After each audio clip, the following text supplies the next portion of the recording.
जो जन्म से जमीन से जुड़ा है वही सच्चा इंसान कहलाता है। कामयाबी का हक हम सबको है, मगर उसकी कोशिश नैतिकता के आधार पर होनी चाहिए। वर्ष 1956, गोवा मुक्ति संग्राम का सत्याग्रह जारी था।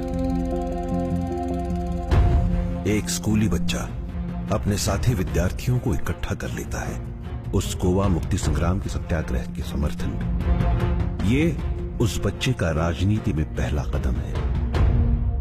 आज वही स्कूली बच्चा सिर्फ 75 साल का है। उम्र उसके कदमों को रोक नहीं सकी। आज भी वो आगे चल रहा है, चलता रहेगा। ये और कोई नहीं, ये है शरद पवार।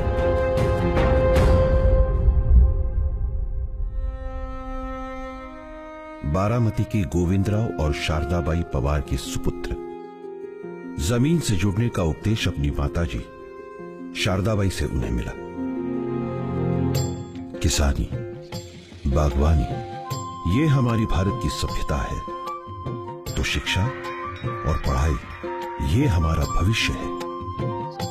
ये शारदाबाई के शब्द आज भी उनके दिल में छाप बनकर रह गए हैं। और शायद यही कारण है कि आज भी शरद पवार नाम का ये नेता जमीन से जुड़ा है। यही स्कूली बच्चा जो गोवा मुक्ति संग्राम के समर्थन में बच्चों को इकट्ठा कर लेता है, कॉलेज में उसके नेतृत्व और संगठन कौशल को 4 चांद लगने ही थे। अब इस युवा को एक अच्छे मार्गदर्शक की जरूरत थी, और क्या संयोग कि उन्हें यशवंतराव चौहान जैसे मार्गदर्शक मिले। यशवंतराव जी के मार्गदर्शन में शरद पवार ने युवक कांग्रेस में प्रवेश किया। युवक कांग्रेस के मंच से उन्होंने बारामती के विकास का काम हाथ में लिया।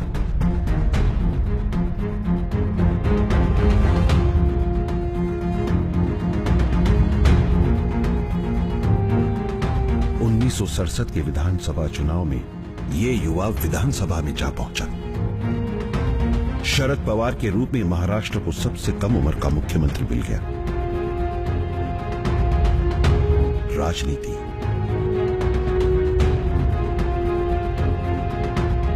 कला, साहित्य, कौन सा क्षेत्र नहीं था जो शरद पवार जी के लिए प्रिय नहीं था। क्रिकेट का क्षेत्र भी उनके नेतृत्व से अछूता नहीं रहा। Get it from Mr. Sharad Pawar, the president of the ICC.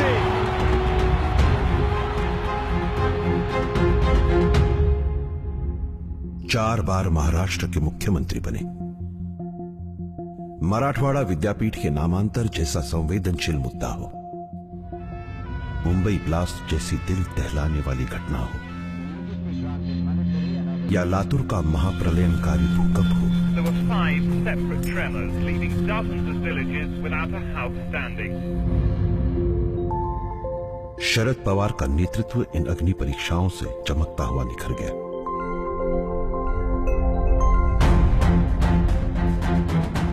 महिलाओं के लिए पुरुषों के बराबर का हक देने के लिए महिला नीति लाए।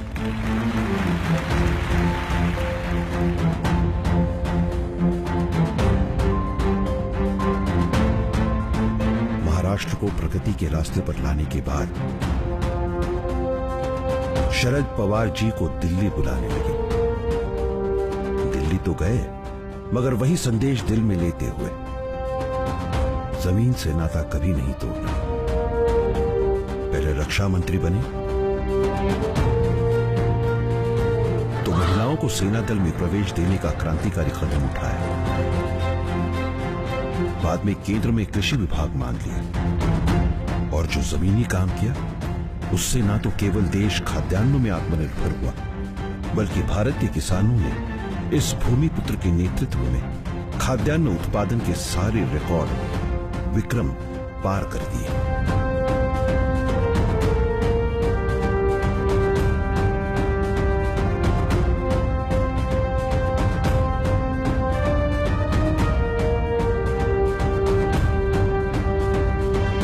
देश को जब विदेशी मुद्रा की जरूरत पड़ी थी, तो वो हमारे किसानों ने पूरी की।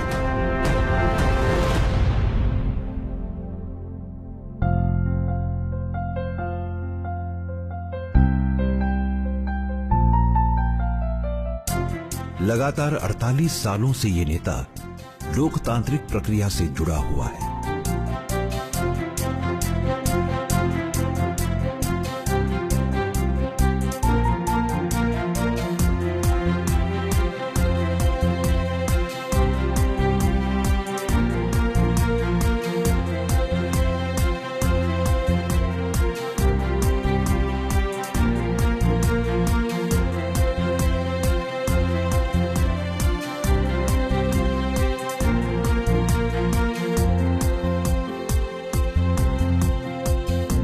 और संसद ने उनकी इस लोकतांत्रिक सेवा का गौरव उन्हें सर्वोत्कृष्ट सांसद पुरस्कार देकर किया है।